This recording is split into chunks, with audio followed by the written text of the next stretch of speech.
Hello once again. आज हम solution का पार्ट 3 पढ़ने वाले हैं। इससे पहले हमने पढ़ा हेनरी लॉस के बारे में, जिसमें मेनली हमने डिस्कस किया गैस इन लिक्विड का, है ना, solubility of gas in liquid का। तो आज जो हमारा टॉपिक है वो लिक्विड इन लिक्विड है, और उसके बाद हम पढ़ेंगे सॉलिड इन लिक्विड। तो जो लिक्विड इन लिक्विड में, उसको समझने से पहले हमें कुछ चीज़ें समझना जरूरी है। जैसा कि आप टॉपिक देख रहे हैं, vapour pressure of liquid solution. सबसे पहले समझना ये होगा कि ये वेपर प्रेशर एक्चुअली होता क्या चीज़ है। तो इस वेपर प्रेशर को चलिए बहुत ही सिंपल सा एग्जांपल से समझते हैं। जैसा कि आप फिगर में देख रहे होंगे, मान लीजिए हमारे पास वाटर के कुछ मॉलिक्यूल्स हैं। अगर मान लीजिए इस वाटर के मॉलिक्यूल्स को हम हीट कर देते हैं, तो हीट करने के बाद ये मॉलिक्यूल्स क्या होंगे, वाटर के मॉलिक्यूल इवापोरेट होने लगेंगे, है ना। लेकिन आप गौर कर सकते हैं एक बात कि कभी भी हम वाटर को जब बॉयल करते हैं, अचानक से सारे मॉलिक्यूल गायब नहीं होते। कुछ वाटर के मॉलिक्यूल्स रहते हैं, है ना, और कुछ वाटर के मॉलिक्यूल्स इवापोरेट हो जाते हैं। जबकि हर वाटर के मॉलिक्यूल्स का बॉइलिंग पॉइंट, मान लीजिए अगर 100 डिग्री सेंटीग्रेड है, तो मन में तो ये बात लगना चाहिए, अगर वाटर का बॉइलिंग पॉइंट 100 डिग्री सेल्सियस है तो सब मॉलिक्यूल्स के लिए ना 100 डिग्री सेल्सियस है। इसका मतलब जब इवापोरेशन होगा, सारे के सारे मॉलिक्यूल एक साथ उड़ जाना चाहिए। ऐसा क्यों नहीं होता कि कुछ ही मॉलिक्यूल्स हमको दिखता है कि इवापोरेट कर रहा है और कुछ मॉलिक्यूल्स अभी भी मौजूद है। उसके पीछे का कुछ कंडीशन समझना होगा। जैसा कि आप देख रहे हैं, ये मॉलिक्यूल को मान लीजिए कि ये मॉलिक्यूल और ये मॉलिक्यूल, इन मॉलिक्यूल्स में फ़र्क क्या है। ये मॉलिक्यूल जो ऊपर है, बीच में है, और जो सबसे नीचे है, इनको समझना होगा। मिसाल के तौर पर जो मॉलिक्यूल ऊपर हैं उनके बस साइड में 2 मॉलिक्यूल है, नीचे में 1 मॉलिक्यूल है। एक मतलब क्या बोल रहे हैं, मान लीजिए कि कोई भी मॉलिक्यूल वाटर के ऊपर के सरफेस में है, तो उसके अगल बगल मॉलिक्यूल होगा और उसके एक नीचे में मॉलिक्यूल होगा। अब वो क्या करेंगे, वो इसको इंटरैक्ट कर रहे होंगे, मतलब अपने से तरफ से वो खींच रहे होंगे, जिसमें फोर्स ऑफ इंटरैक्शन होगा, जिसको हम वैन डर वाल्स फोर्स भी कह सकते हैं, या फिर हाइड्रोजन बॉन्डिंग की वजह से हो सकता है। डिफरेंट कंडीशन हो सकता है। तो वाटर के जो ऊपर के लेवल में जो मॉलिक्यूल्स होते हैं, वो इंटरैक्शन से जुड़े हुए होते हैं अगल बगल के मॉलिक्यूल से। उसी तरह से हर मॉलिक्यूल एक दूसरे मॉलिक्यूल से इंटरैक्ट होते हैं, बट सबसे ज़्यादा इंटरैक्शन बॉटम में होता है, फिर मिडिल में, और सबसे कम ऊपर। ऐसा क्यों? वो इसलिए क्योंकि ऊपर में जो, मतलब सबसे ऊपर में जो मॉलिक्यूल्स है, उसके ऊपर कोई भी मॉलिक्यूल्स नहीं है, सिर्फ लेफ्ट एंड राइट में मॉलिक्यूल्स और बॉटम में मॉलिक्यूल है। और जो मिडिल में मॉलिक्यूल्स है, उसके चारों तरफ से मॉलिक्यूल्स है। चारों तरफ से मॉलिक्यूल्स है, मतलब सब मॉलिक्यूल इसको होल्ड करके रख रहे होंगे। अगर ये मॉलिक्यूल इवापोरेट होना चाहेगा, सब चारों तरफ से होल्ड करके रख रहे होंगे। और जो नीचे में मॉलिक्यूल है, तो उसको तो चारों तरफ से पकड़े हुए हैं, ऊपर से उसके ऊपर में भी बहुत सारे मॉलिक्यूल्स हैं। इसका मतलब ये हुआ कि जब हम हीट करते हैं ना, हीट करने की वजह से क्या होता है, हीट एनर्जी को ये एब्जॉर्ब करते हैं मॉलिक्यूल, और उनमें कन्वर्ट हो जाता है काइनेटिक एनर्जी में। और काइनेटिक एनर्जी की वजह से ये मॉलिक्यूल भागना चाहते हैं, बट इंटरैक्शन के वजह से जो बॉटम के मॉलिक्यूल होते हैं वो बहुत ही कम भागने का कोशिश करते हैं। मिडिल वाले थोड़े से ज़्यादा और ऊपर वाले थोड़ा सा फ्री होते हैं, जो जल्दी वो मूव कर सकेंगे। उनमें काइनेटिक एनर्जी सबसे ज़्यादा होता है। वो इसलिए कि ऊपर वाले मॉलिक्यूल जल्दी इवापोरेट हो जाते हैं और मिडिल और बॉटम वाले मॉलिक्यूल जल्दी इवापोरेट नहीं होते। इसीलिए 100 डिग्री पे सारे के सारे वाटर के मॉलिक्यूल इवापोरेट नहीं होते हैं, सिर्फ ऊपर के मॉलिक्यूल धीरे धीरे होते हैं। ये बात पता चला कि इवापोरेशन के लिए हमें मॉलिक्यूल का काइनेटिक एनर्जी होना चाहिए। जब मॉलिक्यूल का काइनेटिक एनर्जी ज़्यादा होगा तभी जाके इवापोरेट होगा। अब सवाल है, काइनेटिक एनर्जी ज़्यादा होगा तो इवापोरेट कैसे होगा? क्योंकि हमने पढ़ रखा है सॉलिड के जो मॉलिक्यूल्स होते हैं वो सामने सामने होते हैं, लिक्विड के मॉलिक्यूल जो होते हैं वो थोड़े से दूर दूर में होते हैं, और गैस के मॉलिक्यूल सबसे ज़्यादा दूर में होते हैं। मतलब सबसे ज़्यादा काइनेटिक एनर्जी किसके मॉलिक्यूल में होता है? गैस के मॉलिक्यूल दूर दूर। अगर मान लीजिए हम हीट से काइनेटिक एनर्जी देंगे तो सबसे ज़्यादा काइनेटिक एनर्जी किसके पास होगा? ऊपर के मॉलिक्यूल्स की वजह पे आएगा। क्यों?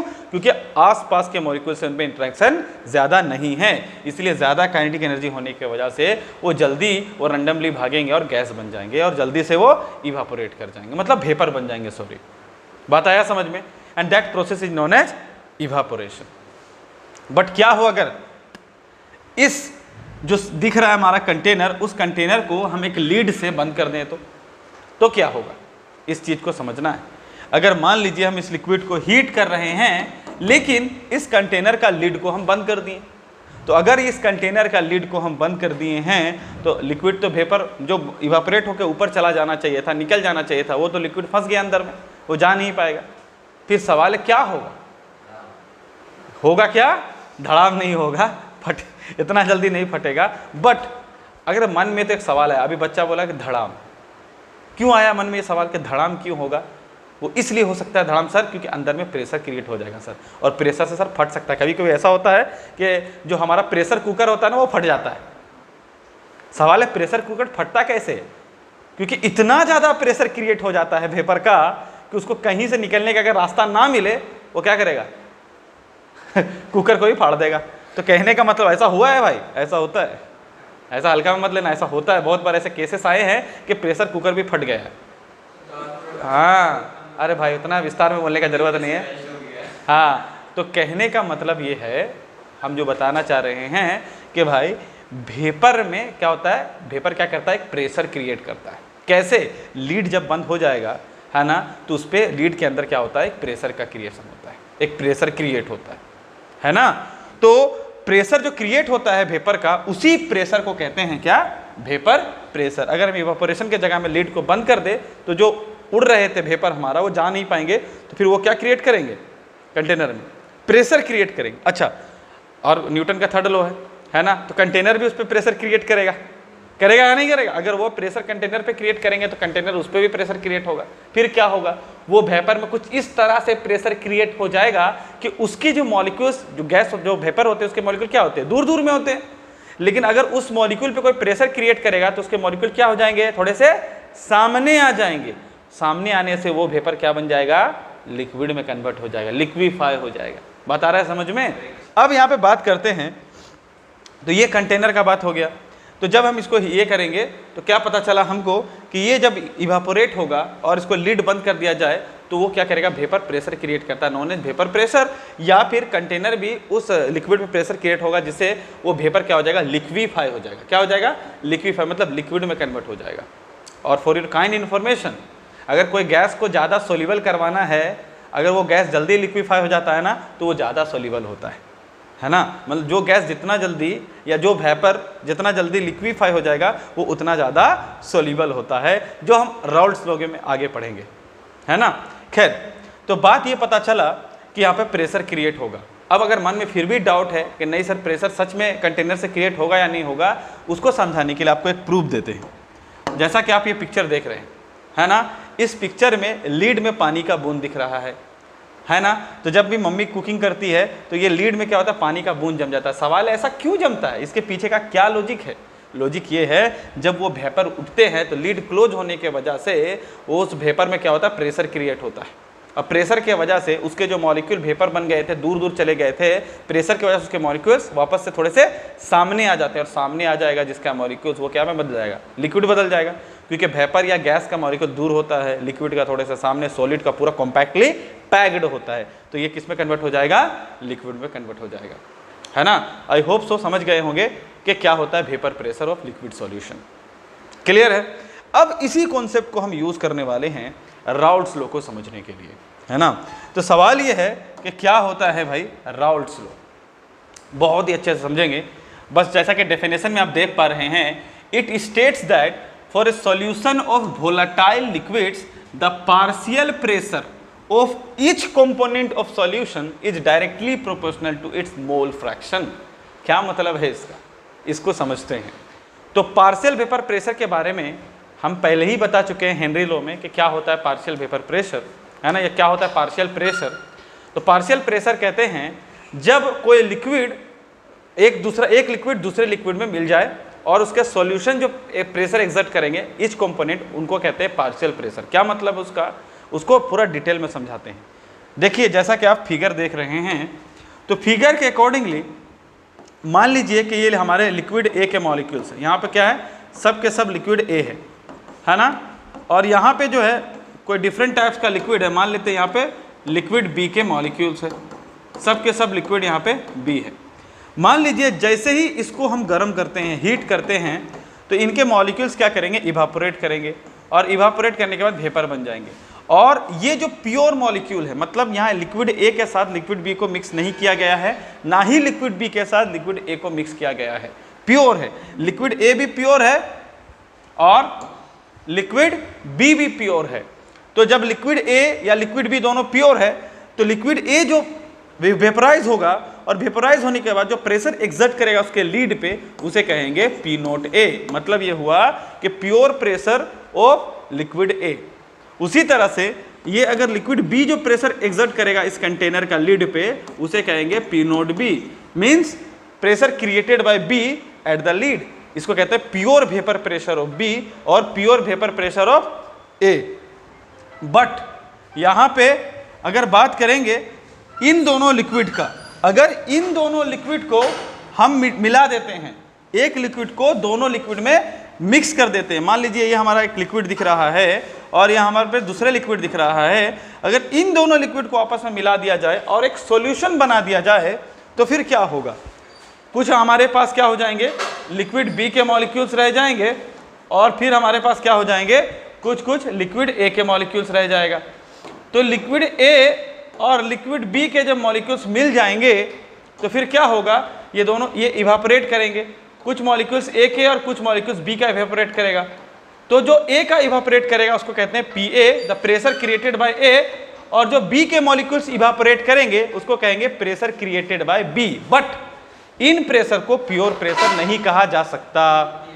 सवाल यह है कि इन प्रेशर को प्योर प्रेशर क्यों नहीं कहेंगे? बिकॉज यहाँ पे जितने भी मॉलिक्यूल्स थे, ऊपर में कितना देखिए आप, ऊपर में 4 मॉलिक्यूल दिख रहे हैं, तो चारों मॉलिक्यूल के पास क्या आएगा, जबरदस्त काइनेटिक एनर्जी आ जाएगा हीट करने के बाद और चारों के चारों इवापोरेट कर जाएंगे।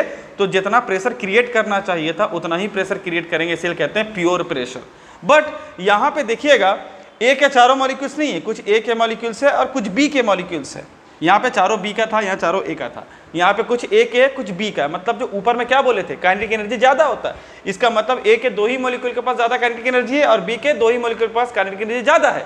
तो मतलब A जितना प्रेशर क्रिएट करना चाहिए था A का द्वारा, A उससे कम प्रेशर क्रिएट करेगा।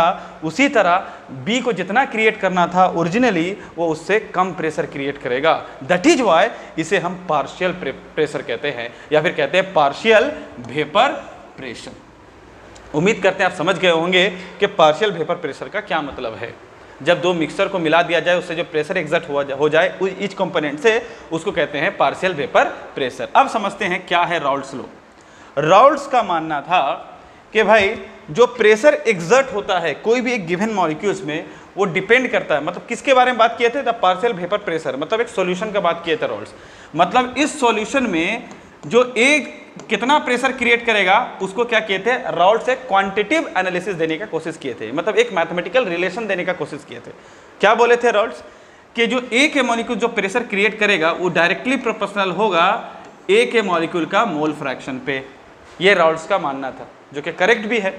और उसी तरह राउल्ट्स बोले थे जो बी प्रेशर क्रिएट हो रहा है, पार्शियल प्रेशर जो क्रिएट हो रहा है बी मॉलिक्यूल से, वो डायरेक्टली प्रोपोर्शनल है मोल फ्रैक्शन ऑफ बी से। मतलब बी का कितना मोल फ्रैक्शन है उसी पे डिपेंड, जितना ज्यादा बी का मोल फ्रैक्शन होगा उतना ज्यादा प्रेशर क्रिएटेड होगा, जितना कम होगा उतना कम प्रेशर क्रिएट होगा। इसी को कहते हैं राउल्ट्स लॉ। क्या कहता है, it states that for a solution of volatile liquids, मतलब लिक्विड इन लिक्विड को मिला दिया जाए जो कि वोलेटाइल है, तो जो पार्शियल वेपर प्रेशर क्रिएट होगा ईच कंपोनेंट से, ईच कंपोनेंट का मतलब Pa से और Pb के कंपोनेंट से, मतलब A के मॉलिक्यूल से और B के मॉलिक्यूल से जो प्रेशर क्रिएट होगा वो डायरेक्टली प्रोपोर्शनल होगा इनके मोल फ्रैक्शन से। मतलब ये प्रेशर जो क्रिएट होगा A के द्वारा वो A का मोल फ्रैक्शन पे डिपेंड करेगा और B के द्वारा जो प्रेशर क्रिएट होगा वो B का मोल फ्रैक्शन पे डिपेंड करेगा। अगर इनको हम प्रोपोर्शनैलिटी साइन हटा देंगे तो फिर क्या होगा, मान लीजिए अगर हम Pa का प्रोपोर्शनैलिटी साइन हटा देंगे तो यहाँ पे कांस्टेंट लग जाएगा, है ना, कांस्टेंट ऑफ प्रोपोर्शनैलिटी, जिसको हम लिखते हैं P नोट A, यहाँ पे लिखते हैं चाय A। लेकिन प्रॉब्लम ये है, आप बोल रहे होंगे सर ऐसा फॉर्मूला तो हम पहले भी पढ़े हैं, हेनरी लॉ भी तो यही था, फिर क्या डिफरेंस है हेनरी लॉ और राउल्ट्स लॉ में? फर्क इतना है कि हेनरी लॉ में ईच कंपोनेंट के बारे में बात नहीं करते, दोनों कंपोनेंट के बारे में बात नहीं करते, हम बात सिर्फ वेपर के बारे में बात करते हैं। The pressure created by vapour is directly proportional to the mole fraction of vapour, जो वेपर सोल्यूबल होगा, है ना, तो उन वेपर के बारे में ओनली बात करते हैं। लेकिन राउल्ट्स लॉ में दोनों के बारे में बात करते हैं, लिक्विड लिक्विड दोनों प्रेशर क्रिएट करेगा तो दोनों के बारे में बात करते हैं। और राउल्ट्स लॉ का जो प्रोपोर्शनैलिटी कांस्टेंट जिसे हम कहते हैं, आपका जो हेनरी लॉ का जो प्रोपोर्शनैलिटी कांस्टेंट जिसे हम कहते हैं हेनरी लॉ कांस्टेंट, वो डिपेंड करता है नेचर ऑफ गैस पे, जो कि हम एक्सपेरिमेंटली निकालते हैं। बट इनमें ऐसा नहीं है, इसमें क्या सिस्टम है, ये जो Pa है वो होता है P naught A chi A। अब सवाल है कि क्यों सर P नोट A होता है, इसके पीछे का क्या रीज़न है। चलिए इसके पीछे का रीज़न को समझते हैं। हम देखें कि जब ये प्योर था तो कितना प्रेशर क्रिएट किया था, P naught A pressure create किया था जब ये प्योर था। प्योर था का मतलब क्या है, इसमें कितना मोल फ्रैक्शन है A का, 1। कोई चीज़ जब प्योर होता है उसका मोल फ्रैक्शन कितना होता है, 1।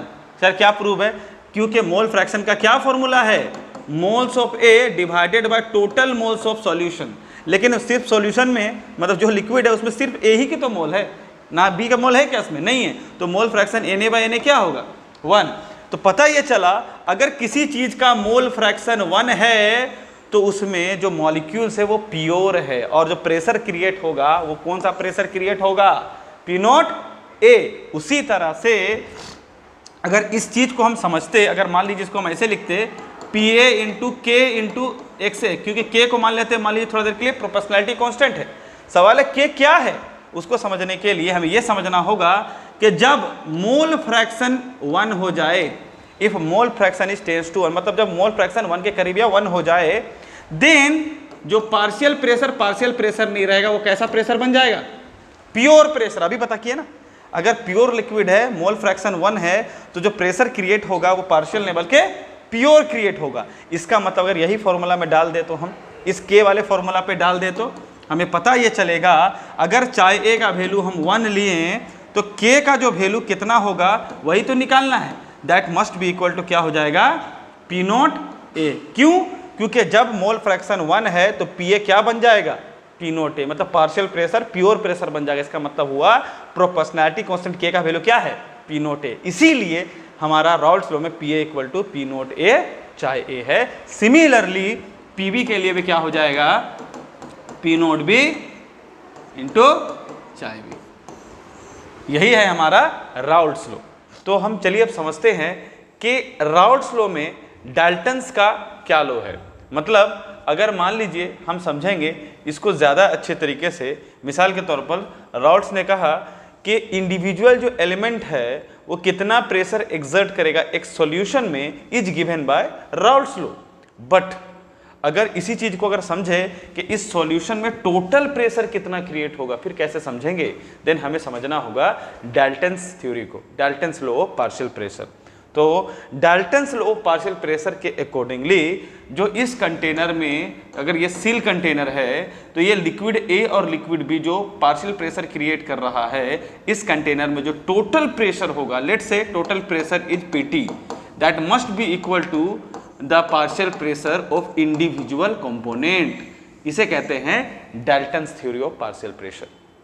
मतलब अगर इस कंटेनर में जानना है कि इस लीड पे टोटल कितने वेपर प्रेशर है तो ये जानना होगा इसमें कितने कंटेंट है और उन कंटेंट का कितना पार्शियल प्रेशर। जब उनको सम कर दिया जाए तो पता चल जाएगा इस कंटेनर में टोटल प्रेशर कितना एग्जर्ट हो रहा है, जो हम समझते हैं डाल्टन्स लॉ से। अगर इस डाल्टन्स थ्योरी पे हम अगर राउल्ट्स लॉ का इस्तेमाल कर दें तो हमें क्या मिलेगा, PT is equal to PA के जगह में क्या लिख सकते हैं, P naught A chi A plus PB के जगह में लिख सकते हैं P naught B chi B। तो ये हमारा बहुत ही इंपॉर्टेंट फॉर्मूला है फॉर न्यूमेरिकल पर्पस।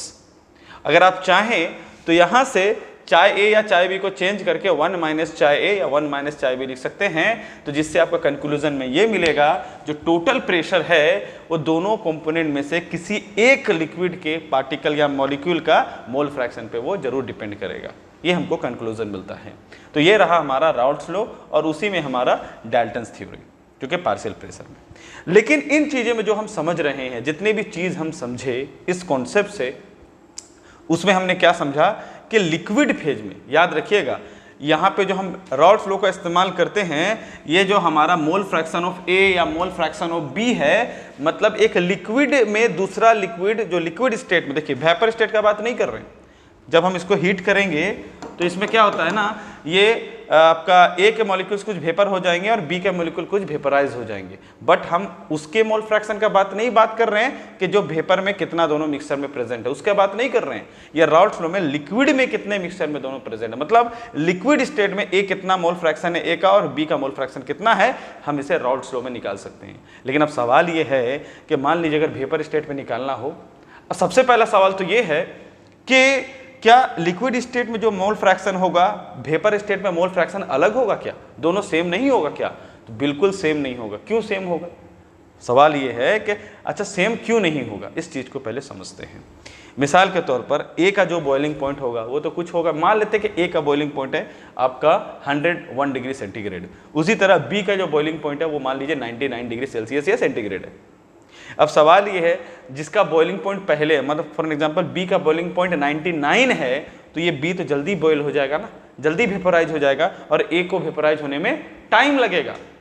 इसका मतलब ये हुआ कि हमारा 100 डिग्री पे ए बहुत ज़्यादा बी बहुत ज़्यादा वेपोराइज हो जाएगा और ए जस्ट वेपोराइज होना स्टार्ट होगा, और इसीलिए वेपर स्टेट में बी के जो पार्टिकल्स ज़्यादा पाए जाएंगे कंपेयर टू ए। बट यहाँ पे जो मोल फ्रैक्शन था, मतलब सपोज इसका मोल फ्रैक्शन कुछ है या उसका मोल फ्रैक्शन कुछ और है, तो ये दोनों जितने भी मोल फ्रैक्शन में यहाँ पे प्रेजेंट थे क्या उतने ही मोल फ्रैक्शन में वेपर में प्रेजेंट होंगे? नहीं, वो इसलिए क्योंकि दोनों का बॉइलिंग पॉइंट डिफरेंट है। डिफरेंट बॉइलिंग पॉइंट पे कोई पहले वेपोराइज होकर चला जाएगा और कोई बाद में वेपोराइज होकर आएगा, तो जो पहले वेपोराइज होकर चला गया उसके पार्टिकल्स ज़्यादा पाए जाएंगे और जो बाद में वेपोराइज होकर आ रहा है उस टेम्परेचर पे उसके पार्टिकल कम पाए जाएंगे। इसीलिए वेपर स्टेट में मोल फ्रैक्शन अलग होगा और लिक्विड स्टेट में मोल फ्रैक्शन अलग होगा। बट लिक्विड स्टेट में जो मोल फ्रैक्शन होगा उसको निकाला जाएगा हमें राउल्ट्स लॉ के द्वारा, और जो वेपर स्टेट में अगर हमको मोल फ्रैक्शन निकालना है देन हमें डाल्टन्स का लॉ को इस्तेमाल करना होगा। कैसे, चलिए समझते हैं।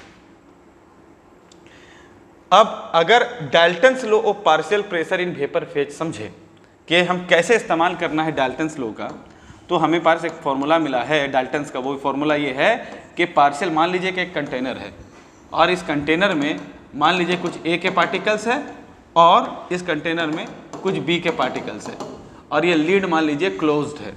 तो जब ये वेपोराइज होगा, कुछ ए वेपोराइज होगा और कुछ बी के मॉलिक्यूल्स वेपोराइज होंगे, तो भाई ये जो प्रेशर एग्जर्ट करेगा वो हमारा पी ए है और ये जो एग्जर्ट करेगा वो हमारा पी बी है।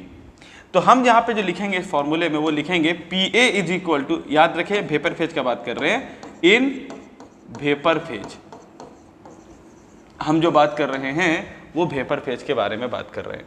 तो वेपर फेज में क्या होता है, पी ए इक्वल टू क्या होता है, वहां पे जो राउल्ट्स लॉ में क्या होता था, P naught A into chi ए, जो कि पार्शियल प्रेशर क्या था, वो हमारा जो मोल फ्रैक्शन जो इस्तेमाल हो रहा था वो लिक्विड फेज का इस्तेमाल हो रहा था इस पार्शियल प्रेशर को निकालने के लिए। लेकिन वेपर फेज के अकॉर्डिंग मोल फ्रैक्शन को देखेंगे तो रिलेशन चेंज हो जाता है, वो हो जाता है पी टी इंटू वाई ए।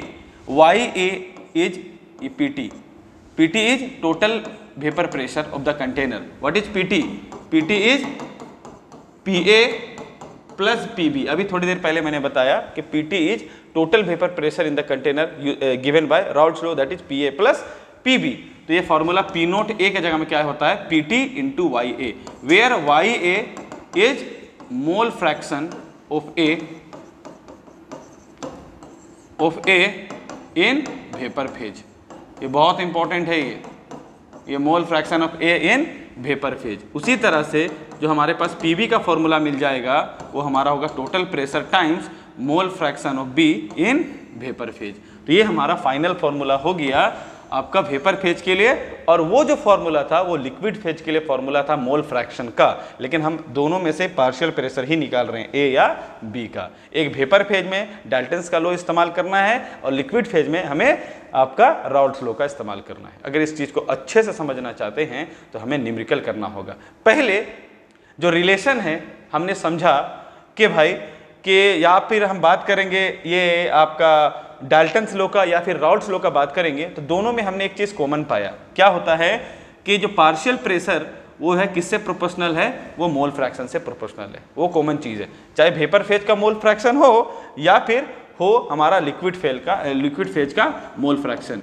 तो जो हमारा पार्शियल प्रेशर होता है वो डायरेक्टली प्रोपोर्शनल होता है। मतलब क्या हुआ कि अगर ए का मोल फ्रैक्शन बढ़ेगा लिक्विड फेज में तो पार्शियल प्रेशर भी ज़्यादा एग्जर्ट होगा ए के द्वारा, और लिक्विड में बी का मोल फ्रैक्शन बढ़ेगा राउल्ट्स लॉ के अकॉर्डिंगली तो पार्शियल प्रेशर जो है बी के द्वारा भी ज़्यादा होगा। मतलब ये लोग डायरेक्टली प्रोपोर्शनल है। और हमने जैसा कि बताया आपको कि जब ये मोल फ्रैक्शन 1 हो जाए तो ये लिक्विड मतलब किसी के साथ मिला हुआ नहीं है, ये प्योर लिक्विड है और ये सबसे ज़्यादा प्रेशर एक्सर्ट करेगा। चलिए अब इसको हम एक ग्राफ का शक्ल देते हैं, ग्राफ से समझते हैं कि the plot of vapour pressure and mole fraction. है ना, फॉर राउल्ट्स लॉ। तो हमने क्या देखा था कि अगर हमारा चाहे ए का वैल्यू 1 आ जाए, मतलब मोल फ्रैक्शन ए का 1 आ जाए, तो मतलब सिर्फ ए के प्योर मॉलिक्यूल्स प्रेजेंट है, इसीलिए जो प्रेशर होगा वो होगा P naught A, that is pure pressure of A. But जैसे ही हम ग्राफ में आगे बढ़ेंगे, that is the mole fraction, है ना, मोल फ्रैक्शन को जैसे ही आगे बढ़ेंगे 1 से मोल फ्रैक्शन अगर 0 की तरफ पहुंच जाए, हम बात कर रहे हैं चाहे ए का वैल्यू का, मोल फ्रैक्शन ऑफ ए का, अगर इस वैल्यू को घटाते घटाते घटाते 0 पे लेके चले जाएं तो ये पार्शियल प्रेशर भी घटते घटते घटते घटते यहाँ तक पहुँच जाएगा, क्योंकि अभी हमने पढ़ा it is directly proportional to the mole fraction. उसी तरह से यहाँ चाय बी का एक भी मोल फ्रैक्शन नहीं था, इसीलिए ये प्योर था, क्योंकि सिर्फ चाय ए का था। इसका मतलब यहाँ पे बी का भी प्रेशर नहीं के बराबर होगा, लेकिन जैसे ही हम बी का मोल फ्रैक्शन 1 कर दें, है ना, बी का मोल फ्रैक्शन 1 कर दे, जो प्रेशर क्रिएट होगा वो प्योर प्रेशर क्रिएट होगा बी पे, और जैसे जैसे ये मोल फ्रैक्शन बढ़ता हुआ 1 की तरफ बढ़ेगा वैसे वैसे इसका प्रेशर एग्जर्ट होना चालू हो जाएगा, और सबसे ज़्यादा pressure that is pure pressure हो जाएगा जब ये प्योर हो जाए। तो ये है ग्राफ हमारा राउल्ट्स लॉ का, जिसमें लिखते हैं अगर बी का प्रेशर देखना है that is equal to P naught B into chi B. Chi B decide करेगा कि कितना प्रेशर होगा, क्योंकि अगर मोल फ्रैक्शन 0 है तो प्रेशर एकदम कम होगा, मोल फ्रैक्शन अगर 1 की तरफ है तो प्योर हो जाएगा। उसी तरह पी ए का जो आप देख रहे हैं, P A equal to P naught A into chi A, उसी तरह अगर यहाँ पे मोल फ्रैक्शन 1 है तो सबसे ज़्यादा प्रेशर है, P A equal to P naught A आ जा रहा है, क्योंकि अगर ये 1 हो गया और ये अगर धीरे धीरे 0 की तरफ बढ़ गया तो ये भी 0 हो जाएगा। तो ये ग्राफ हमारा है राउल्ट्स लॉ का। तो चलिए इन चीज़ों को न्यूमेरिकल पॉइंट ऑफ व्यू से समझने की कोशिश करते हैं। फॉर एन एग्जाम्पल हमारे पास एक न्यूमेरिकल है ना, मैं कुछ कैलकुलेशन नहीं करूंगा बट आपको मैं हिंट्स बता दूंगा, ठीक है। ये वेपर प्रेशर क्या है, दिखा कि vapour pressure of chloroform and dichloromethane at 298 kelvin are 200 mmHg and 415 mmHg respectively, है ना। Calculate the vapour pressure of the solution prepared by mixing 25.5 gram of CHCl3 and 40 gram of CH2Cl2। पहला phase solve कर लेते हैं। क्या बोला था, calculate the vapour pressure of the solution. Solution का वेपर प्रेशर का मतलब क्या होता है, जब एक लिक्विड दूसरे लिक्विड से मिल जाए, जब दोनों पार्शियल प्रेशर मिल जाए तो जो टोटल प्रेशर एग्जर्ट होगा that is known as pressure of solution, जो कि हम डाल्टन्स लॉ इस्तेमाल कर रहे थे, that is PT equal to PA plus PB, है ना। लेकिन पहले तो PA और PB निकालना पड़ेगा राउल्ट्स लॉ को इस्तेमाल करके।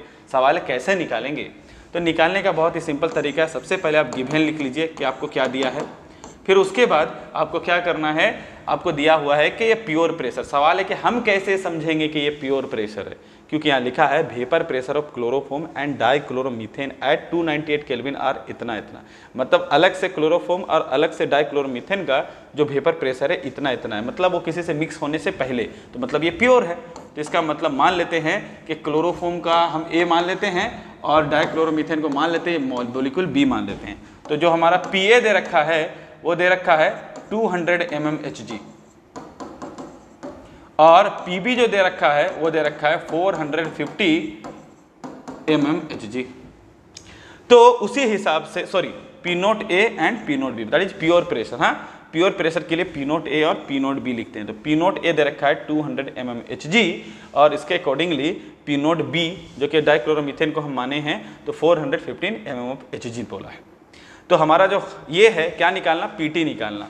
तो भाई PT का क्या फॉर्मूला होता है, that is PA plus PB, या फिर इसको लिख सकते हैं राउल्ट्स लॉ को इस्तेमाल करके P naught A chi A plus P naught B chi B, या फिर आप और भी शॉर्टकट में कर सकते हैं, दोनों को एक में से बदल दीजिए, 1 से माइनस कर दीजिए, हो जाएगा, है ना। तो अभी हमारे पास क्या टारगेट है भाई, P नोट A पता है, P नोट B पता है, क्या नहीं पता, चाहे A या चाहे B नहीं पता, मतलब मोल फ्रैक्शन ऑफ A या B नहीं पता है। दोनों में से किसी एक का निकाल लीजिए, दूसरे को 1 से माइनस करने से आ जाता है।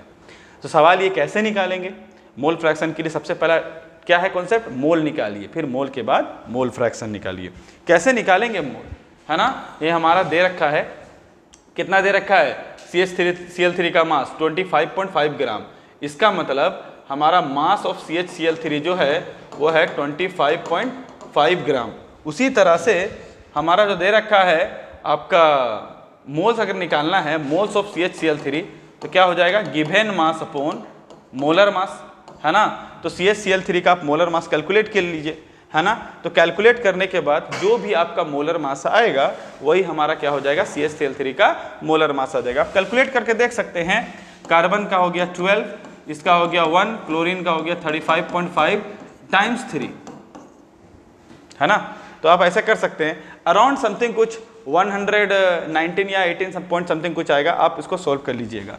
जब आप इसको सोल्व कीजिएगा, मोलर मास CHCl3 को पुट करिएगा इस फॉर्मूले के अकॉर्डिंगली, तो you will be getting the mole of CHCl3। Similarly आप क्या कीजिए, ये 40 ग्राम से इसका मोल निकालिए। कैसे निकालेंगे, गिवन मास जो 40 ग्राम है डिवाइडेड बाय मोलर मास, यहाँ से मोलर मास कैलकुलेट कर लीजिएगा, तो आपको क्या मिल जाएगा, मोल्स इसका भी और उसका भी। फिर उन दोनों का मोल को इस्तेमाल करके आपको क्या पता चल जाएगा, mole fraction of A and mole fraction of B। Just put it here and get the answer of total pressure, जो कि आपका बिट 1 सोल्व हो जाएगा। लेकिन मैंने ये क्वेश्चन इसलिए चूज किया ताकि मैं समझा सकूं ये सेकंड पार्ट को, कि मोल fraction of each component in vapour phase. अब सवाल ये था कि अगर हमने ये मोल फ्रैक्शन निकाल लिया था, फिर दोबारा क्वेश्चन में मोल फ्रैक्शन निकालने को क्यों कहा है, मोल fraction of each component in vapour phase. क्योंकि वेपर फेज में, जैसा कि मैंने बताया कि वेपर फेज में मोल फ्रैक्शन अलग होता है और लिक्विड फेज में अलग होता है।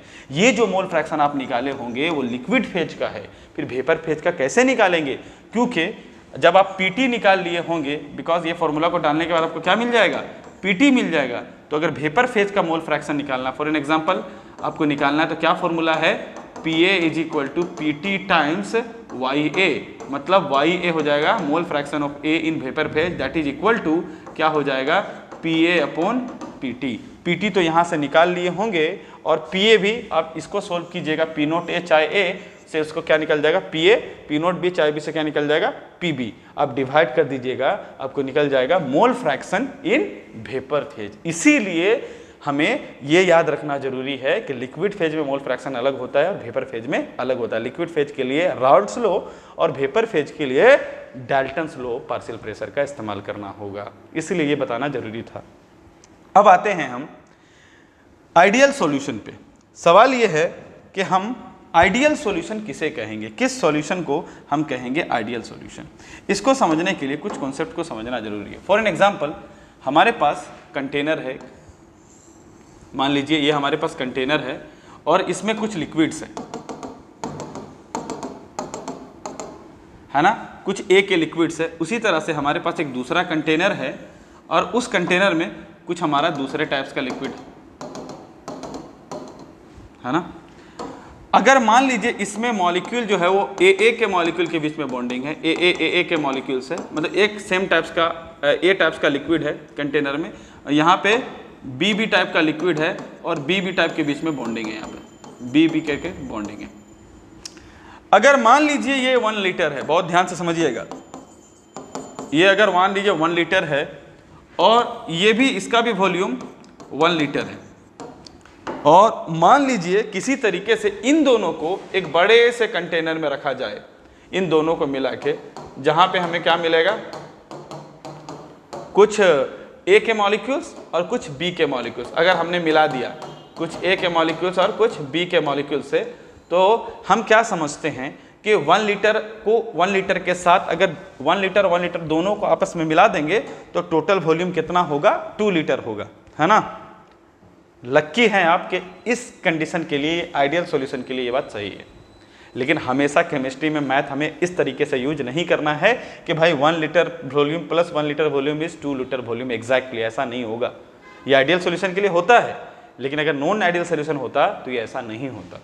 सवाल होगा कि ऐसा क्यों, वो इसलिए क्योंकि समझना होगा, उसी से समझ में आएगा कि आइडियल सॉल्यूशन किसे कहते हैं, है ना। कंडीशन 1, ऐसा क्यों होगा कि दोनों का जो मॉलिक्यूल्स ज़्यादा भी हो सकता है वॉल्यूम, और मतलब दोनों को 1 लीटर को मिलाने से 2 लीटर से ज़्यादा भी आ सकता है, 2 लीटर से कम भी आ सकता है और 2 लीटर के बराबर भी आ सकता है। ऐसा क्यों, पहले समझते हैं। कंडीशन 1 क्या है, जो AA के बीच में फोर्स ऑफ इंटरेक्शन है, उसी तरह से BB मॉलिक्यूल्स के बीच में जो फोर्स ऑफ इंटरेक्शन या अट्रैक्शन है, अगर वो बराबर हो जाए, जब ये दोनों मॉलिक्यूल्स को आपस में मिला दें और यहाँ पे अट्रैक्शन किसके किसके बीच में हो जाए, AB के बीच में हो जाए। यहाँ कैसा AA था, यहाँ कैसा था, BB था। तो AA मॉलिक्यूल के बीच में फोर्स ऑफ अट्रैक्शन जैसा है, BB के बीच में भी अगर सेम है, उसी तरह से एग्जैक्टली जब ये दोनों मॉलिक्यूल आपस में मिला दिए गए और ये मॉलिक्यूल BB से टूट के, या ये मॉलिक्यूल AA से टूट के AB बनाने लगा और AB मॉलिक्यूल्स का भी फोर्स ऑफ इंटरेक्शन एग्जैक्टली उतना ही है, तो भाई इसके वॉल्यूम में कोई चेंजेस नहीं आएगा। वॉल्यूम में चेंजेस नहीं आएगा का मतलब ये 1 लीटर मिल के 2 लीटर ही होंगे, 2 लीटर से ना ही ज्यादा ना ही 2 लीटर से कम, क्योंकि यहां पे कोई भी ज्यादा फोर्स ऑफ इंटरेक्शन या रिपल्सन नहीं हुआ। रिपल्सन तो नहीं होता, फोर्स ऑफ अट्रैक्शन नहीं हुआ ज्यादा। क्यों बताते हैं। मान लीजिए हम जब देखते हैं यहाँ पे ये 1 लीटर प्लस 1 लीटर 2 लीटर होगा, यहाँ पे देखते हैं, क्योंकि हम जब इसको सोल्व करते हैं तो हम ये पाएंगे ये जो फाइनल वॉल्यूम है, ये फाइनल वॉल्यूम इसमें हमको कितना मिला 2 लीटर का, और इन दोनों कंटेनर का इनिशियल वॉल्यूम क्या है 1 + 1 2 लीटर।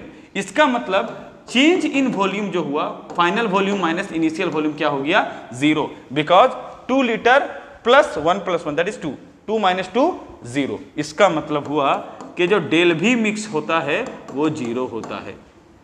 तो ये है कंडीशन ऑफ आइडियल सॉल्यूशन। क्या मतलब है, ए के मॉलिक्यूल के बीच में फोर्स ऑफ अट्रैक्शन बी के मॉलिक्यूल का force of attraction exactly AB के जैसा ही हो जाए तो ना ही वॉल्यूम बढ़ेगा ना ही वॉल्यूम घटेगा।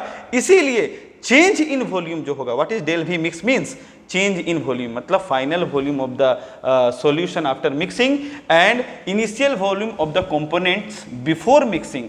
अगर उनका वॉल्यूम सेम रहा 1 + 1 2 और मिलाने के बाद भी 2, then there is no change in volume after mixing, then that solution is known as ideal solution. और इसका तीसरा कंडीशन है डेल H मिक्स भी 0 होगा। क्या मतलब है डेल H मिक्स 0 होगा, मतलब ना ही कोई हीट रिलीज होगा ना ही कोई हीट एब्जॉर्ब होगा। मतलब सपोज इनके बीच में बॉन्डिंग जैसा है और इसके बीच में भी बॉन्डिंग वैसा, और टूटने के बाद भी बॉन्डिंग वैसा है, तो ना ही हमें एक्स्ट्रा एनर्जी देना पड़ेगा ना ही एक्स्ट्रा एनर्जी रिलीज करेगा। So there is no change in आपका डेल H मिक्स। तो इसीलिए डेल H मिक्स का जो वैल्यू होगा वो क्या हो जाएगा 0 हो जाएगा, और ऐसे सॉल्यूशन को हम क्या कहेंगे आइडियल सॉल्यूशन कहेंगे। So these are the condition for a solution to be a ideal solution. अब ये आइडियल सॉल्यूशन क्यों पढ़ रहे हैं, वो इसलिए कि जो रॉल्स लॉ है वो आइडियल सॉल्यूशन पे ही काम करता है। मतलब आइडियल सॉल्यूशन उन सॉल्यूशन को कहेंगे जो रॉल्स लॉ को ओबे करेंगे। बात आया समझ में, इसीलिए ये चीज हमें पढ़ना जरूरी है ना। अब आते हैं कि नॉन आइडियल सॉल्यूशन क्या होता है। उससे पहले ये जान लेते हैं कि एग्जांपल ऑफ आइडियल सॉल्यूशन क्या क्या है, मतलब क्या क्या ऐसे सॉल्यूशन है जिनको मिलाने से वॉल्यूम में चेंजेस नहीं आने को मिलेगा, ना ही एक्स्ट्रा एनर्जी इवोल्व होगा ना ही एक्स्ट्रा एनर्जी गेन होगा। तो ऐसे क्या क्या सॉल्यूशन है हमारे N-हेक्सेन N-हेप्टेन। अब सवाल है सर N-हेक्सेन N-हेप्टेन क्यों आइडियल हो सकते हैं, वो इसलिए क्योंकि N-हेक्सेन और N-हेप्टेन का स्ट्रक्चर में ज़्यादा कोई फर्क नहीं है और दोनों नॉन पोलर है ना। N-हेक्सेन N-हेक्सेन के साथ नॉन पोलर है ना आपका इंटरमोलिकुलर बॉन्डिंग होगा, उसी तरह N-हेप्टेन N-हेप्टेन के बीच में भी नॉन पोलर, मतलब कोई चार्ज नहीं है, दोनों के बीच में उसी इंटरेक्शन होगा। टूटने के बाद भी N-हेक्सेन और N-हेप्टेन भी वैसा ही बॉन्डिंग होगा, तो वॉल्यूम में कोई ज़्यादा चेंजेस देखने को नहीं मिलेगा और ना ही एनर्जी एब्जॉर्ब होगा ना ही ज़्यादा एनर्जी ना ही एनर्जी रिलीज होगा। मतलब डेल H मिक्स भी 0 होगा और N-हेक्सेन N-हेक्सेन का अट्रैक्शन N-हेप्टेन N-हेप्टेन का अट्रैक्शन एंड N-हेक्सेन एंड N-हेप्टेन का अट्रैक्शन जो होगा वो सेम होगा, जिसके वजह से हम इसे आइडियल सॉल्यूशन कहेंगे। तो और भी एग्जांपल दे सकते हैं। देखिए यहाँ पे क्या है bromo ethane chloro ethane, ethane ethane chloro bromo में कोई ज़्यादा मास का फर्क नहीं है, बेंजीन टोलुइन में ज़्यादा फर्क नहीं है। उसी तरह से Cl4 और कार्बन भी टेट्रा वैलेंसी ये शो करता है, सिलिकॉन भी, तो ज़्यादा दोनों का स्ट्रक्चर वगैरह में फर्क नहीं देखने को मिल रहा है। तो ऐसे जो एलिमेंट या कंपाउंड है वो लोग क्या शो करते हैं भाई, वो जब मिक्स करते हैं तो वो क्या बनाते हैं आइडियल सॉल्यूशन बनाते हैं। तो चलिए समझते हैं नॉन आइडियल सॉल्यूशन को। सवाल है कि नॉन आइडियल सॉल्यूशन क्या होता है। तो नॉन आइडियल सॉल्यूशन को समझना होगा, जो कि ये दो टाइप्स में कैटेगराइज है। एक होता है सॉल्यूशन विथ पॉजिटिव डेविएशन, एक होता है सॉल्यूशन विथ नेगेटिव डेविएशन। क्या मतलब है इसका, मिसाल के तौर पर इसको भी एग्जांपल से समझिए।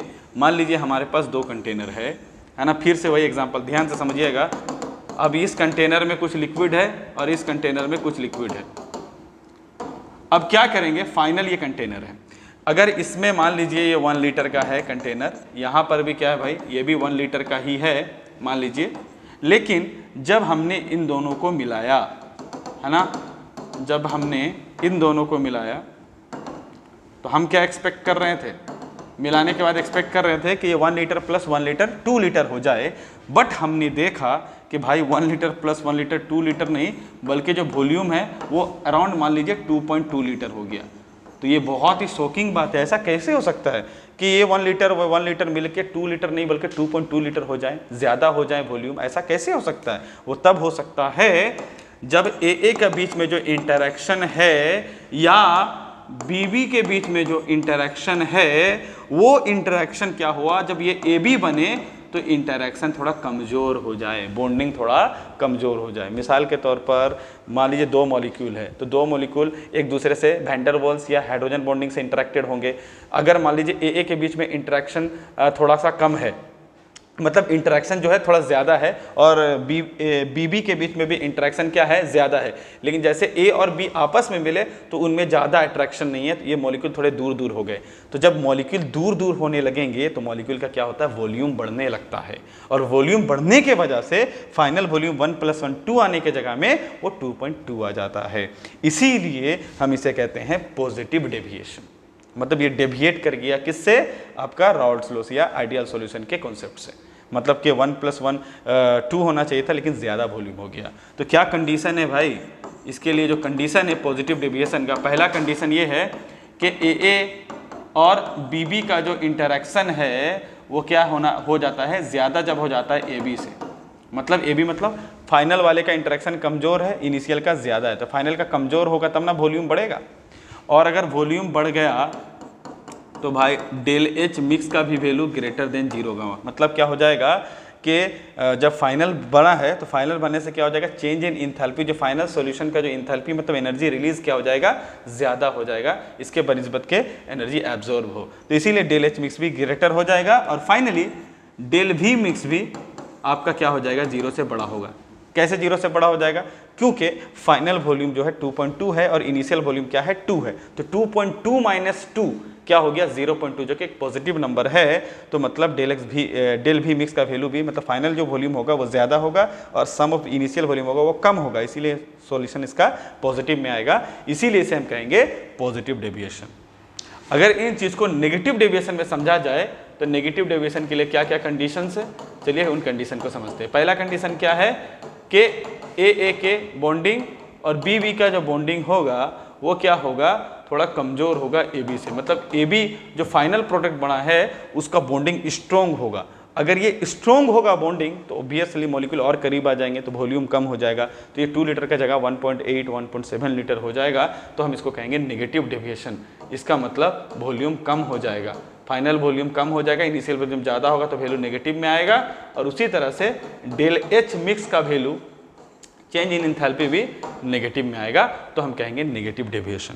लेकिन पॉजिटिव डेविएशन और नेगेटिव डेविएशन है ना, ये नाम क्यों पड़ा है, वो जनरली पार्शियल प्रेशर के बेस पे पड़ा है। तो इसको समझने के लिए हमें ग्राफ को समझना होगा कि positive deviation and negative deviation का ग्राफ कैसे होता है आइडियल और नॉन आइडियल सॉल्यूशन के लिए। सबसे पहले समझ लेते हैं एग्जांपल, उसके बाद हम आएंगे ग्राफ पे।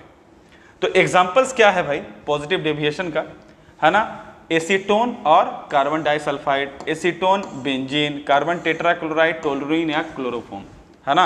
चलिए कोई एक एग्जांपल उठाते हैं और समझने का कोशिश करते हैं। मान लीजिए कि इथानॉल है हमारे पास, तो इथानॉल का जो फॉर्मूला हो जाएगा वो हो जाएगा CH3CH2OH। और इथानॉल के बीच में जो बॉन्डिंग होगा किस तरह से होगा, एक यहाँ पे H आ जाएगा, फिर यहाँ पे O आ जाएगा, आपको यहाँ पे आ जाएगा CH2CH3। तो कहने का मतलब है कि एक इथानॉल दूसरे इथानॉल जो है वो हाइड्रोजन बॉन्डिंग से जुड़े हुए हैं। मतलब एक इथानॉल और दूसरे इथानॉल का बीच में जो स्ट्रॉन्ग है, बहुत स्ट्रॉन्ग बॉन्ड है, क्योंकि दोनों किससे जुड़े हुए हैं, हाइड्रोजन बॉन्डिंग से जुड़े हुए हैं। और उसी तरह वाटर में भी हाइड्रोजन बॉन्डिंग बनता है। एक वाटर का मॉलिक्यूल है ना दूसरे वाटर के मॉलिक्यूल से किस तरह से जुड़ता है, हाइड्रोजन बॉन्डिंग में। ये आपको क्या दिख रहा है, हाइड्रोजन बॉन्डिंग। तो वाटर के मॉलिक्यूल्स है ना और इथानॉल के मॉलिक्यूल्स दोनों किससे जुड़े हुए हैं, हाइड्रोजन बॉन्डिंग। हाइड्रोजन बॉन्डिंग क्या होता है भाई, हाइड्रोजन जब ऑक्सीजन जनरली नाइट्रोजन ऑक्सीजन या फ्लोरीन के साथ बॉन्ड बनाए तो हाइड्रोजन बॉन्डिंग होता है। Hydrogen oxygen hydrogen bonding. और हाइड्रोजन बॉन्डिंग बहुत स्ट्रॉन्ग बॉन्डिंग होता है। तो मतलब इथानॉल के बीच में बॉन्डिंग स्ट्रॉन्ग है क्योंकि हाइड्रोजन बॉन्डिंग है। उसी तरह वाटर के मॉलिक्यूल में भी बॉन्डिंग बहुत स्ट्रॉन्ग है क्योंकि वो हाइड्रोजन बॉन्डिंग है। बट अगर हम वाटर और इथानॉल के बीच में देखें, क्योंकि एक वाटर के मॉलिक्यूल जब टूटेगा और दूसरे इथानॉल के मॉलिक्यूल से जुड़ेगा, उस तरह से हाइड्रोजन बॉन्डिंग नहीं बना पाएगा जिस तरह से वो खुद के मॉलिक्यूल के साथ बना पा रहा था। इसीलिए वाटर और इथेनॉल दोनों आपस में मिलने के बाद थोड़े वीक बॉन्ड बनेगा। वीक बॉन्ड बनेगा मतलब दूर दूर मॉलिक्यूल्स होंगे, दूर दूर होंगे मतलब वॉल्यूम बढ़ेगा, और वॉल्यूम बढ़ेगा इसका क्या मतलब है, तुम्हारे मॉलिक्यूल जो है वो पॉजिटिव डेविएशन शो करेंगे। उसी तरह से आप नेगेटिव डेविएशन का भी एग्जांपल ले सकते हैं कि जो आपको दिख रहा है क्लोरोफॉर्म या डाई इथाइल ईथर कहेंगे, या फिर आप कुछ भी एग्जांपल यहाँ से ले सकते हैं, एसीटोन, एनिलीन, है ना, बहुत सारे एग्जांपल है। तो भाई एसीटोन जो है जिसको प्रोपेन 2,1 कहते हैं, है ना, इनके खुद के बीच का मॉलिक्यूल्स में हाइड्रोजन बॉन्डिंग अच्छे से नहीं बनता, है ना। और अगर देखिएगा एक एनिलीन का और दूसरे एनिलीन के बीच में, है ना, वो थोड़े बहुत बनता है, बहुत ज़्यादा अच्छे से तो नहीं बन पाता, बट ये दोनों जब आपस में मिक्स होते हैं तो ये बहुत स्ट्रॉन्ग बॉन्ड बना लेते हैं, और बॉन्ड स्ट्रॉन्ग होने की वजह से ये कि मॉलिक्यूल पास पास आ जाते हैं और जल्दी ये मॉलिक्यूल क्या होंगे, इवापोरेट नहीं होते और मॉलिक्यूल का वॉल्यूम कम हो जाता। दैट इज वाई हम नेगेटिव डेविएशन कहते हैं। बट इस चीज़ को ज़्यादा अच्छे समझ में आएगा ग्राफ के अकॉर्डिंगली। देखिए ग्राफ के अकॉर्डिंगली समझते हैं कि भाई नॉन आइडियल सॉल्यूशन में हम क्यों ये सब बात कर रहे हैं कि क्या होता है ग्राफ के अकॉर्डिंगली आइडियल और नॉन आइडियल सॉल्यूशन, क्या होता है पॉजिटिव डेविएशन और क्या होता है नेगेटिव डेविएशन। अगर ध्यान से समझिएगा, ये आइडियल सॉल्यूशन का जो ग्राफ है वो बता रहा है राल्ड्स लॉ के बारे में, है ना, क्योंकि राल्ड्स लॉ को ओबे करते हैं ये सॉल्यूशन। तो भाई जो डिपेंडेंसी है मोल फ्रैक्शन और पार्शियल प्रेशर पे, वो डायरेक्टली इस तरह का ग्राफ दिख रहा है। बट ये जो डॉटेड लाइन है, ये डॉटेड लाइन का मतलब है कि राल्ड्स लॉ के अकॉर्डिंगली ऐसे जाना चाहिए, बट ये जो ग्राफ का लाइन है इस लाइन से ऊपर की तरफ, और ये जो ग्राफ है वो इस लाइन से ये ग्राफ ऊपर की तरफ, और ये जो लाइन दिख रहा है ये लाइन से ये ग्राफ ऊपर की तरफ, मतलब जितना होना चाहिए था उससे ऊपर दिख रहा है। किसका वैल्यू, प्रेशर का वैल्यू, मतलब जो प्रेशर एग्जर्ट होगा एक कंटेनर में जितना होना चाहिए वो ज़्यादा हो रहा है। क्यों हो रहा है, क्योंकि जब दो मॉलिक्यूल्स को मिला दें और दो मॉलिक्यूल कुछ इस तरह से मिले कि फाइनल बॉन्डिंग जो है वो इंडिविजुअल मॉलिक्यूल के बॉन्डिंग से कमज़ोर हो, तो भाई वो मॉलिक्यूल जल्दी इवापोरेट हो जाएंगे, मतलब कम ही टेम्परेचर पे इवापोरेट होने लगेंगे, और जल्दी इवापोरेट होंगे तो बहुत सारे वेपर होंगे और बहुत सारा वेपर प्रेशर होगा। तो जनरली जितना होना चाहिए उससे ज़्यादा वेपर प्रेशर होगा ईच कंपोनेंट का, इसका भी और टोटल वेपर प्रेशर का भी। That is why it is known as positive deviation. और नेगेटिव डेविएशन का क्या ग्राफ का मतलब है कि भाई जो फाइनल प्रोडक्ट दो मिक्सर को मिलाने के बाद अगर उनका बॉन्डिंग इनिशियल कंपोनेंट के बॉन्डिंग से कमजोर हुआ तो फिर इसका क्या होगा, ये जल्दी बॉयल नहीं हो पाएगा, क्योंकि स्ट्रॉन्ग बॉन्डिंग बना लिया ना फाइनल, तो जल्दी बॉयल नहीं होगा, ज़्यादा टेम्परेचर देना पड़ेगा बॉयल करने के लिए, है ना। और जो प्रेशर जितना एग्जर्ट करना चाहिए इतना प्रेशर एग्जर्ट करना चाहिए, है ना, उतना नहीं करके उनसे प्रेशर कम एग्जर्ट करेगा। नीचे है ग्राफ देखिए, उनसे कम करेगा, उनसे कम प्रेशर एग्जर्ट करेगा। That is why it is known as negative deviation. Finally आज के टॉपिक को समझते हैं, आज के लास्ट टॉपिक को, दैट इज एजियोट्रोप्स। अब सवाल ये है कि भाई हम एजियोट्रोप्स किसे कहते हैं।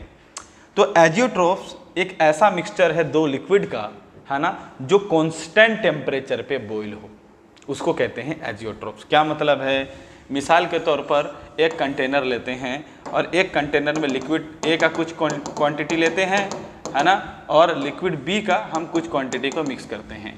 जब हम मिक्स करेंगे, जैसा हम पता है कि अलग अलग अगर लेते हैं हम लिक्विड ए को, है ना, और अलग अलग लेते लिक्विड बी को, तो लिक्विड ए और लिक्विड बी मिसाल के तौर पर ये 100 डिग्री पे बॉईल हो रहा है और ये 101 पे बॉईल हो रहा है, लेकिन मिलाने के बाद ये हम देख रहे हैं बहुत ही अजीब तरह का चीज़ कि ए और बी लिक्विड दोनों सेम टेम्परेचर, मान लीजिए 102 डिग्री पे दोनों सेम टाइम पे बॉईल हो रहा है, ए भी और ये मॉलिक्यूल बी भी।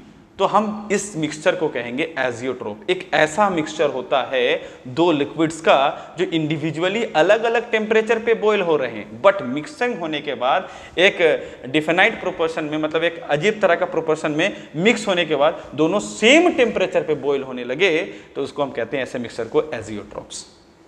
अब ये एजियोट्रोप्स का भी टाइप्स होता है। क्या होता है, एक मैक्सिमम बॉइलिंग एजियोट्रोप्स और एक होता है मिनिमम बॉइलिंग एजियोट्रोप्स। ये दो तरह के होते हैं एजियोट्रोप्स। क्या मतलब है मैक्सिमम बॉइलिंग एजियोट्रोप्स का? मैक्सिमम बॉइलिंग एजियोट्रोप्स का मतलब जिसका बॉइलिंग पॉइंट बढ़ जाए, बहुत ज़्यादा बॉइलिंग पॉइंट बढ़ जाए। मतलब ये हमें कहाँ पे देखने को मिलेगा, नेगेटिव डेविएशन में। क्यों?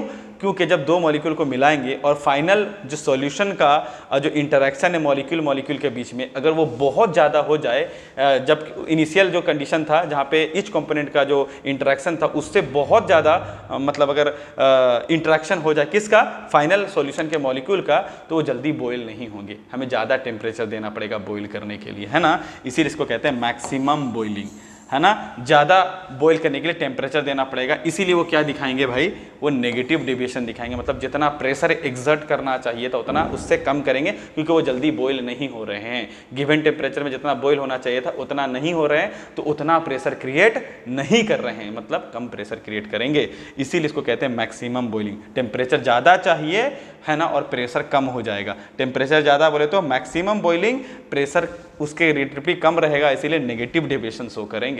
और एजियोट्रोप्स क्यों कहते हैं, क्योंकि ये मिक्सचर जो होते हैं ना, इन मिक्सचर का दोनों का कंपोनेंट मिल के एक एजियोट्रोप बनाते हैं। मतलब ये दोनों जब मिल जाएंगे तो इसको बहुत ज़्यादा टेम्परेचर चाहिए, बट दोनों मॉलिक्यूल के लिए सेम टेम्परेचर चाहिए, ज़्यादा चाहिए, लेकिन क्योंकि इंडिविजुअल में जितना चाहिए था ये 100 पे हो रहा था, ये 101 पे हो रहा था, मिलने के बाद भाई टेम्परेचर ज़्यादा चाहिए, मान लीजिए 102 या 104 चाहिए, मतलब टेम्परेचर ज़्यादा चाहिए, मतलब ज़्यादा से ज़्यादा ये 100 में बॉयल होगा, ज़्यादा से ज़्यादा 101 में, मतलब मिलने के बाद और भी ज़्यादा टेम्परेचर बढ़ जा रहा है, टेम्परेचर और ज़्यादा चाहिए, लेकिन इस टेम्परेचर पे दोनों सेम टाइम पे बॉयल होंगे, इसीलिए इसका नाम एजियोट्रोप है। इसीलिए अगर पूरा ध्यान से समझा जाए तो इसको कहेंगे ज़्यादा टेम्परेचर में साथ में बॉयल होने वाला mixture known as maximum boiling azeotropes. उसी तरह से what is minimum boiling azeotropes. Minimum boiling azeotrope कहाँ पे दिखेगा, पॉजिटिव डेविएशन में। क्या मतलब है पॉजिटिव डेविएशन का भाई, पॉजिटिव डेविएशन का मतलब है जब क्या हो जाए, हम जब जो ग्राफ देख रहे हैं, मतलब जितना प्रेशर एग्जर्ट करना चाहिए उससे ज़्यादा प्रेशर एग्जर्ट करेगा, मतलब फाइनल जो सॉल्यूशन है उसका जो ए बी का जो मिक्सचर बना है वो थोड़ा कमज़ोर बना है ना। इनिशियली बहुत स्ट्रॉन्ग बॉन्डिंग में था, मिलने के बाद मिक्सचर बॉन्डिंग कमज़ोर हो गया, कमज़ोर होने के बाद जल्दी इवापोरेट हो जा रहा, कम ही टेम्परेचर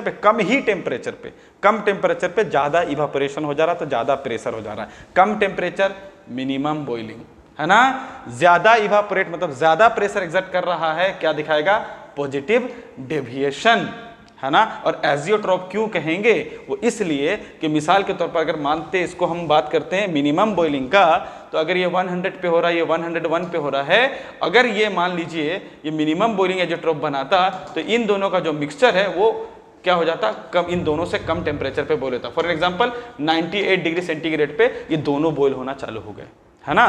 तो हम क्या कहेंगे, मिनिमम जो इनिशियल कंपोनेंट का जो टेम्परेचर होना चाहिए उससे कम, और लेकिन कांस्टेंट दोनों के लिए, मतलब दोनों मिलके सेम 98 पे दोनों बॉयल होना स्टार्ट कर देंगे, तो कहेंगे मिनिमम बॉइलिंग एजियोट्रोप। इसका एग्जांपल अगर हम मिक्सर बनाएंगे किसका, 68% नाइट्रिक एसिड और 32% वाटर बाय मास, मतलब मास बाय मास परसेंटेज के अकॉर्डिंगली 68% नाइट्रिक एसिड और 32% वाटर को बनाएंगे, तो क्या बनाते हैं, मैक्सिमम बॉइलिंग एजियोट्रोप। मतलब वाटर 100 पे बॉयल होना चाहिए, मिलने के बाद क्या करते हैं, नाइट्रिक एसिड का अलग बॉइलिंग पॉइंट है, वाटर का अलग है, बट मिलने के बाद इतनी क्वांटिटी में मिलने के बाद दोनों सेम टेम्परेचर पे बॉयल करते हैं और इंडिविजुअल टेम्परेचर से ज़्यादा टेम्परेचर पे बॉयल करते हैं, that is why known as maximum boiling azeotrope.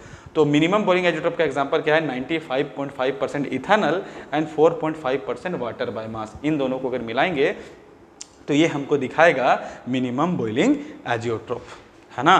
तो अब कंफ्यूज मत होइएगा एजियोट्रोप्स में, है ना। और नेगेटिव डेविएशन का याद रखने का एक ट्रिक है कि कौन नेगेटिव डेविएशन दिखाएगा। उसका छोटा सा ट्रिक ये है, जितने भी आपके मिनरल एसिड होते हैं जनरली, मतलब HCl हो गया, HNO3 हो गया, H2SO4 हो गया, उसको अगर वाटर के साथ हम कॉम्बिनेशन करते हैं तो वो हमेशा, मतलब जनरली कहेंगे या हमेशा ही कह लीजिए, वो हमेशा नेगेटिव डेविएशन शो करते हैं। उसी के साथ आज का क्लास को ख़त्म करते हैं। That's all, thank you. Please channel को सपोर्ट कीजिए और अपने फ्रेंड्स को शेयर कीजिए और ज़्यादा से ज़्यादा अच्छे तरीके से स्टडी करने की कोशिश कीजिए। Thank you.